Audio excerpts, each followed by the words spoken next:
여러분 안녕하십니까? 이번 강의는 제12강 중국 작가의 희망과 설계 그리고 조선의용대입니다. 제가 지금까지 진행한 강좌 이 한국인과 중국 현대문학 연구는 이번 강의를 마지막으로 일단 마무리를 짓도록 하겠습니다. 저는 이 한국인과 중국 현대문학 연구 첫 번째 강의에서 이 한국인과 중국 현대문학 연구가 무엇을 하는 강좌인지 말씀을 드린 적이 있습니다. 여러분 기억나시죠? 이 한국인과 중국 현대문학 연구는 이 간단하게 말해서 중국 현대문학에 나타난 한국과 한국인 이미지 그리고 설화를 포함한 한국 문학의 중국어 번역 등에 대한 고찰을 통해 이 한국인의 중국 사회와 문화에 대한 영향 그리고 중국인의 한국인에 대한 이해와 오해 등에 대해 생각해보는 강좌라고 말씀드렸습니다. 제가 이번 강좌를 마무리하면서 그동안 진행한 강의 내용을 살펴보았는데요. 처음 저의 생각과 달리 이 빠진 부분이 적지 않아서 많은 아쉬움이 남았습니다. 이 무엇보다 이 설화를 포함한 이 한국 문학의 중국어 번역에 대한 논의가 빠져 아쉽고요. 그리고 한국인 지대 작품 중 이 중국 국민당 작가가 창작한 이 한국인 지대 작품 그리고 중국 현대 문인이 창작한 한국인 제재 구체시 즉 이 한국인 제재 문헌시에 대한 논의도 빠져 아쉽습니다. 이 빠진 부분들은요, 이 기회가 되면 이 다음 강좌에서 다루기로 하겠습니다. 이번 이 제12강에서 여러분이 이 주의 있게 살펴보아야 할 부분은 크게 두 가지가 있습니다. 하나는 이 한국인과 중국 현대문화 연구가 이 여러분의 생각보다 훨씬 복잡하고 다양하게 진행될 수 있다는 가능성이 있다는 것이고요. 다른 하나는 이 한국인과 중국 현대문화 연구 앞에 놓여 있는 여러 유형의 정치적, 학술적 근거 사항을 어떻게 돌파할 것인가에 대해 생각해 보는 것입니다. 자, 이제 다음 장 넘어가겠습니다. 제12강의 제목은 중국 작가 희망과 설계 그리고 조선의용대입니다. 아마 여러분은 이번 강의의 제목 중 이 중국 작가의 희망과 설계가 무엇을 말하는지 조금 생소하실 것입니다. 먼저 이 부분에 대해 간단히 설명을 드리겠습니다. 저는 이 제10강 한국인과 중국 현대문화 연구의 지역성과 세계성에서 이 3.1 운동 이후 한국인의 독립운동을 보는 이 중국 작가의 인식에 큰 변화가 있었다고 말씀드렸습니다. 그리고 그 예로 이 1909년부터 이 1920년 사이 이 중국 문단을 대표한다고 말할 수 있는 이 꼬모로와 양차오가 창작한 이 한국인 제재시 이 축풍 단등곡과 이 조선 애사 그리고 양치기의 노래와 이리떼 속 양 한 마리를 살펴보았습니다. 이 서로 다른 이 주제와 내용을 가지고 있는 양지차와 꼬머로의 한국인 제재시 모두 기억나시죠? 그리고 저는 또 여러분께 하나의 질문을 드렸습니다. 그 질문은 바로 이 10년이라는 시간의 차이밖에 나지 않는 이 양지차와 꼬머로가 창작한 한국인 제재시의 주제와 내용은 왜 이렇게 차이는 보이는가 였습니다. 여러분 이 질문에 대한 답을 찾으셨나요? 그리고 머릿속에 가지고 계신가요? 이번 강의 이 중국 작가의 희망과 설계 그리고 이 조선의용대는 제가 여러분께 드린 질문에 대한 답을 찾는 이 과정이라고도 말할 수 있습니다. 저는 이 량지차와 꼬마로가 남긴 이 한국인 제재 시의 주제와 내용이 왜 이러한 큰 차이를 보이는가에 대한 답은 여러 가지가 나올 수 있다고 생각합니다. 물론 이 질문이 잘못되었을 수도 있습니다. 바로 이 지점에서 이 한국인과 중국 현대문학 연구의 복잡성과 다양성이 시작됩니다. 이번 강의 주제 중 하나인 이 중국 작가의 설계와 희망은 바로 제가 지난 시간 여러분께 드린 질문을 다른 관점에서 재해석한 말이라고도 할 수 있습니다. 사실 제가 지난 강의에서 말씀드리지 않았지만 저는 이 량지차오와 이 꼬모로가 남긴 한국인 제재 시의 주제와 내용은 비록 표면적으로 보았을 때 다르지만 근본적으로 같은 것이라고도 볼 수 있지 않는가라고 생각합니다. 이 말은 즉 량기차오의 추풍 단등곡 그리고 꼬모로의 이리떼 속 양 한 마리 이 서로 다른 주제와 내용을 가진 한국의 제재의 작품 시는요. 이 중국 작가의 입장에서 볼 때 이 중국의 미래를 걱정하는 이 중국 작가의 어떤 정치적 혹은 문학적 희망과 설계가 반영되었다는 점에서 근본적으로 같은 작품으로 볼 수 있다고도 할 수 있다는 말입니다. 왜냐하면 이 큰 틀에서 보면 이 1910년 구문학을 신봉하는 작가, 중국 작가와 그리고 1920년 이 신문학을 신봉하는 중국 작가가 한국인을 보는 이 출발점은 기본적으로 같은 것이기 때문입니다. 그 출발점은 바로 애국심입니다. 그럼 이번 장에서는 이 중국 신문학 운동의 지도자 천두슈의 한국에 대한 인식을 살펴보면서 이 중국 작가의 희망과 설계에 대해 좀 더 구체적으로 살펴보겠습니다. 우리는 이 지난 강의에서 이 중국 현대 작가가 창작한 한국인 지대 작품에는 대체로 한국인에 대한 우호적인 감정이 표현되고 있다고 말씀드렸습니다. 그렇습니다. 얼핏 보면 20세기 전반기 이 서구 문예 사조를 적극적으로 받아들인 신시대 작가들이 이 동명상련의 처지에서 이 한국인의 항일 투쟁 운동을 긍정하고 지지하는 것은 당연한 것으로 보입니다. 하지만 이 각 작가의 구체적인 상황을 관찰해 보면 이러한 신문학 문단이 보인 이 한국인에 대한 인식 변화는 생각보다 그렇게 자연스러운 것은 아닙니다.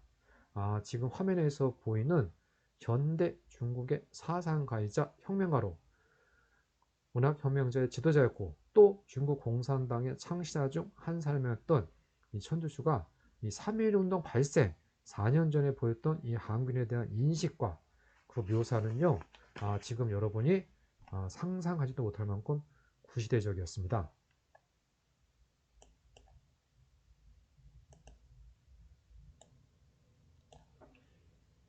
자, 이제 화면을 보실까요? 이 조선은 땅이 작고 백성이 나태하며 예로부터 남의 속국이었다. 군신이 탐욕스럽고 잔악하기는 비교할 수 없는 나라이다. 조금 이상하죠? 일본에 합병된 이래 정치가 흥하고 도둑이 종족을 감추었으며 송사가 없어졌으니 확실히 백성에게 큰 복이라 할 수 있다. 한국인의 입장에선 조금 부담스러운 내용입니다. 그러나 이 옛 주인의 부흥을 꾀하며 이 강한 이웃에게 항거하고 있으니 이는 큰 손해이다. 제가 방금 읽은 글은요, 이 천주슈가 1914년 11월 이 중국의 한 잡지에 발표한 애국심과 자각심이라는 글의 일부입니다. 누가 봐도 이 글은 구시대적이라고 말할 수 있습니다. 그런데 이렇게 한국인에 대해 전 근대적 인식을 가지고 있었던 이 천두시우는 이 1919년 발생한 이 한국인의 3.1운동을 평가한 글에서 다음과 같이 말을 합니다. 오른쪽에 있는 글을 보실까요? 이번 한국의 독립운동은 위대하고 진실되며 비장하며 명확한 사상을 가지고 있다. 민의에 의해 일어났지만 무력을 사용하지 않았다. 이는 세계 혁명사의 신기원을 열었다. 우리는 이번 한국의 3.1운동에서 찬미, 애상, 흥분, 희망, 자괴 등의 여러 감정을 느꼈다. 제가 봤을 때 이 앞에 두 편의 글에서 확인되는 이 대략 4년 정도의 차이를 보이는 이 천두슈의 한국에 대한 인식 변화는요, 이 10년의 차이를 보이는 이 량제차오와 이 꼬머로의 한국인에 대한 인식 차이보다 훨씬 더 크다고 말할 수 있습니다. 그러면 여기서 제가 여러분께 질문을 드리겠습니다. 여러분, 이 4년 차이로 나타난 이 천주슈의 한국인에 대한 인식은 같은 것일까요? 아니면 다른 것일까요? 저의 생각은 이렇습니다. 저는 중국의 미래를 걱정하는 중국 작가의 애국심이라는 표현이지 않은 측면에서 볼 때 이 서로 다른 한국인에 대한 인식과 묘사는 근본적으로 같은 것으로 봅니다. 즉 이 천주슈가 이 1914년 한국인의 항일 독립운동을 옛 주인의 부흥을 꾀하며 강한 이웃에게 항거하고 있으니 이는 큰 손해라고 말한 것이나, 이 1919년 이번 한국의 독립운동은 위대하고 진실되며 비장하고 명확한 사상을 가지고 있다라고 말한 것은 이 천주교의 입장에서 보면 같은 것이라는 뜻입니다. 이 결국 이 한국인의 독립운동을 보는 이 중국 작가의 인식 변화에는 시간이 흐르면서 미래가 불확실해진 중국인의 필요와 선택이 상당 부분 영향을 미쳤다고 볼 수 있습니다. 그래서 이 중국 문학사에 나타난 중국 작가의 안중근 서사가 1910년 전후와 달리 1919년 3.1운동 이후에는 안중근 의거의 긍정적인 면을 부각시키는 방향으로 흐른 것입니다. 이 말은요, 여러분이 바로 앞에 강의에서 살펴본 예배 없이 찬양으로 흐른 1930년대 초 윤봉길 의거에 대한 중국 작가의 반응도 만약에 이 윤봉길 의거가 20년 전인 1912년에 일어났으면 달랐을 것이라는 추측을 가능하게 만듭니다. 여러분 생각해 보세요. 윤봉길 의거가 만약 1912년에 일어났으면 이 중국 문학사에 나타난 윤봉길 의거를 묘사한 작품은 분명히 지금 확인되는 것과 비교할 때 많은 차이가 있었을 것이라고 생각합니다.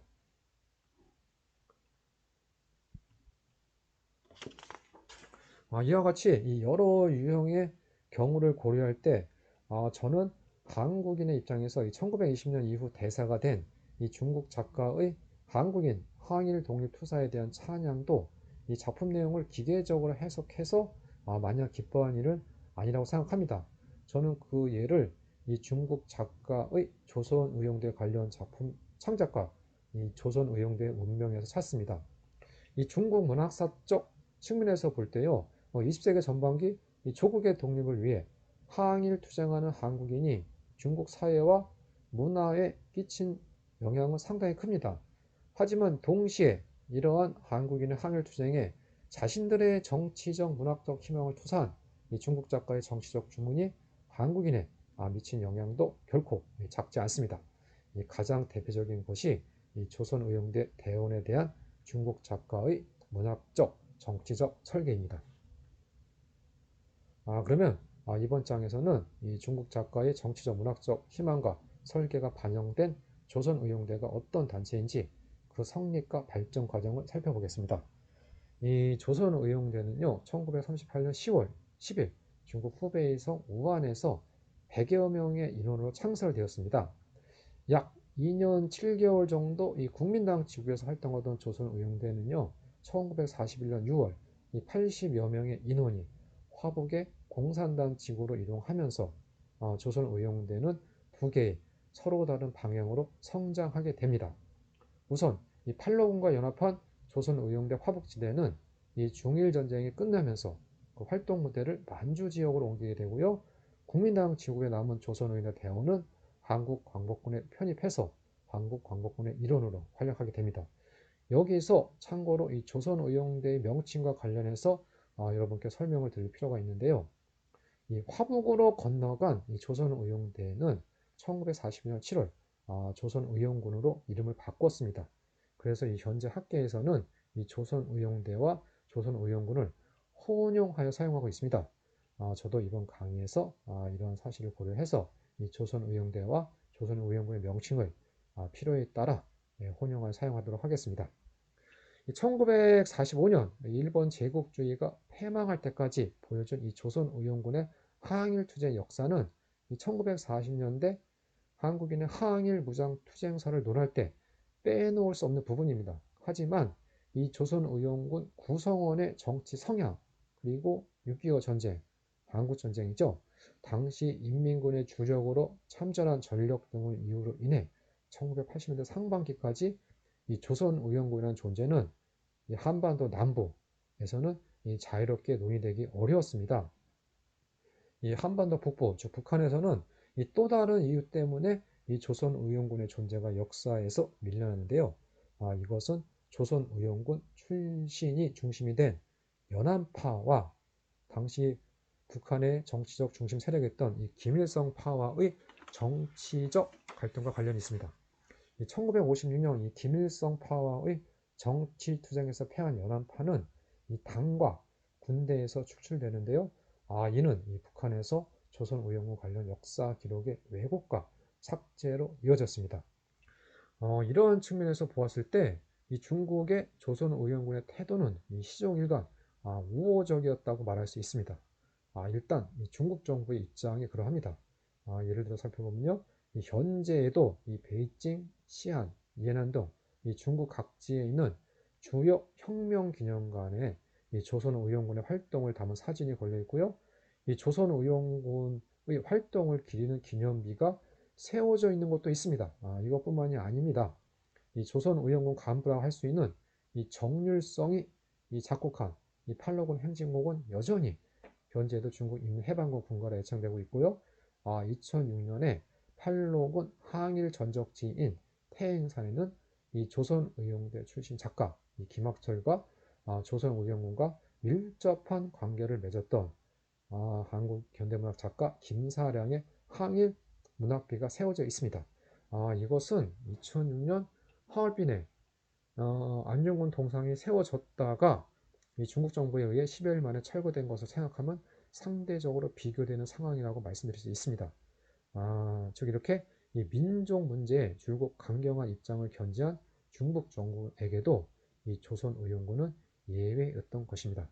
이 한마디로 말씀드리면 이 중국에서 조선의용군은 이 현재까지도 이 중한연대, 중한항일공동전선의 상징이자 실체로 인정받고 있습니다.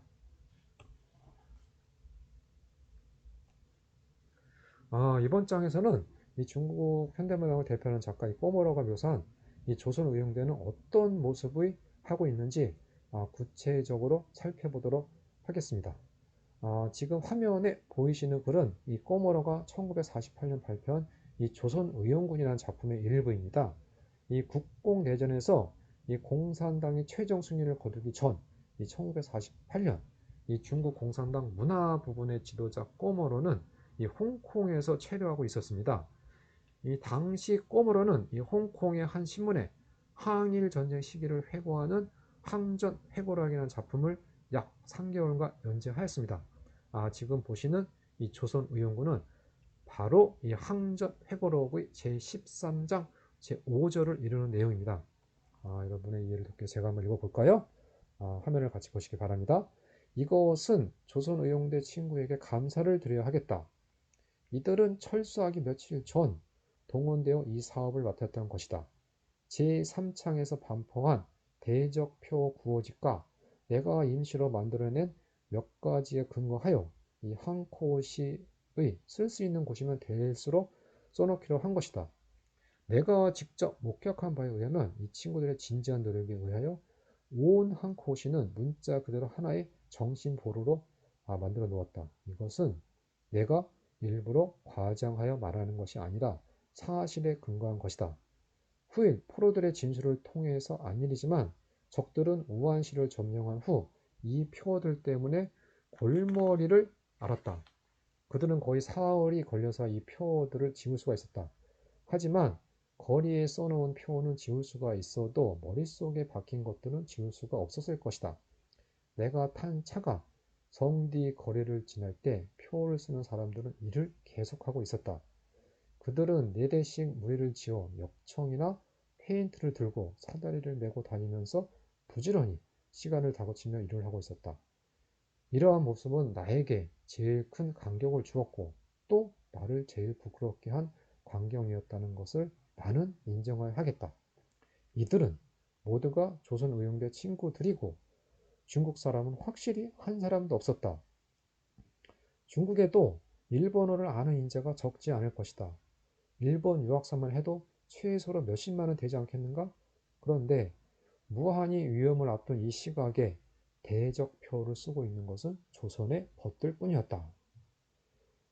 우리가요, 이 조선의연대 관련 중국 현대문학 작품에 나타난 이 중국 작가의 한국인 인식을 살펴보는 데 있어서 이 조선의용군이라는 작품은 매우 유용한 작품입니다.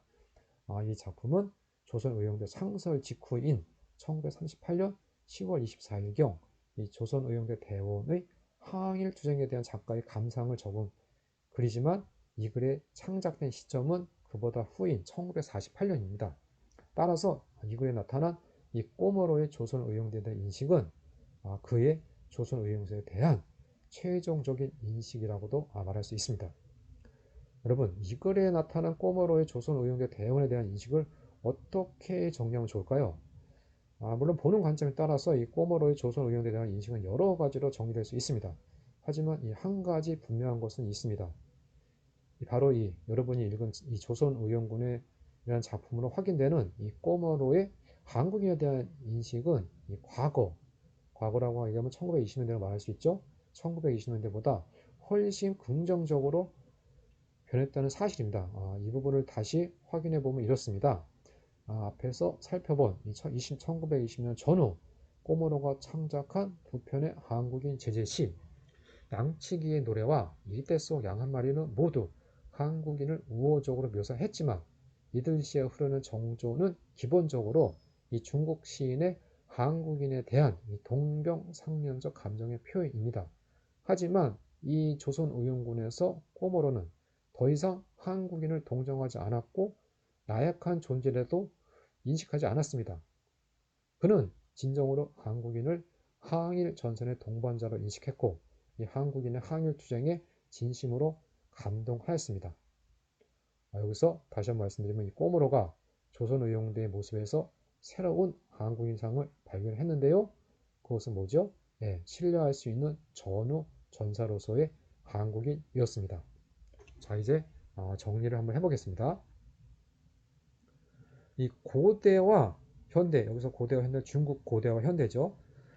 중국 문학사에 나타난 이 한국인 형상 중 이 중국 작가들이 가장 큰 죄송합니다. 이 마지막에 말이 꼬이네요. 중국 작가들의 가장 큰 관심을 받고 또 가장 우호적으로 묘사된 이 한국인 형상은 조선의용대 대원입니다. 이 조선의용대의 항일 투쟁을 묘사한 작품은 앞에서 살펴본 꼬머로의 작품 외에도 많습니다. 지금까지 발견된 조선의용대 관련 작품은 40편이 넘습니다. 그 중에서 1930년대와 40년대 중국 항일 시단을 대표하는 시인 아이칭이 1942년 이해난의 해방일보에 발표한 애도사라는 시는 한번 여러분이 주의 깊게 살펴볼 필요가 있습니다. 그래서 한번 제가 읽어보도록 하겠습니다. 자, 화면을 보실까요? 친애하는 전우들이여 편히 잠들라. 자유를 위해 싸운 중국 땅에서 햇빛과 구름이 그대들의 무덤을 어루만져 주리라. 우리는 그대들이 남긴 과업을 이어 영원히 꺾이지 않은 의지로 우리의 마지막 숨이 닿을 때까지 싸우리라. 그대들의 모습과 말과 사상이 우리 마음속에 깊숙이 새겨져 있으니 우리는 그대들의 이름을 기치로 삼아 그대들을 위하여 복수하고 적을 섬멸하여 조국 조선을 위해 해방을 쟁취하리라. 아주 뜨거운 조선의용대에 대한 애정이 나타나 있습니다. 오른쪽에 있는 부분은 생략하도록 하겠습니다. 이 부분은 나중에 한번 여러분이 읽어보세요. 저는 이와 같은 이 조선의용대 관련 작품에 나타난 이 조선의용대 대원을 격려하거나 이 추모하는 중국 작가의 마음이 진실되지 못하다고는 생각하지 않습니다. 하지만 이들 작품의 가장 큰 창작 동력이 이 대부분 이 한중의 중국 현대문학 연구자들이 말하는 중국 현대문학의 주요 담론인 한중연대 혹은 한중우위에서 파악된다고도 생각하지 않습니다. 다시 한번 말씀드리면요. 이 조선의인의 대원의 항일 투쟁을 묘사한 작품 창작의 가장 큰 동력은 중국의 미래를 걱정하는 이 중국 시인의 애국심이었습니다. 역사에서 확인되었듯이요. 이 화복으로 건너간 이 조선의용대 대원의 활약은 이 중국인의 입장에서 보면 성공적이었다고 말할 수 있습니다. 하지만 이 한국인의 입장에서 보면 또 그렇게 볼 수 없는 부분이 존재합니다. 특히 이 조선의용대 출신 병사의 한국 전쟁 참전이 그렇습니다. 결국 따지고 보면요.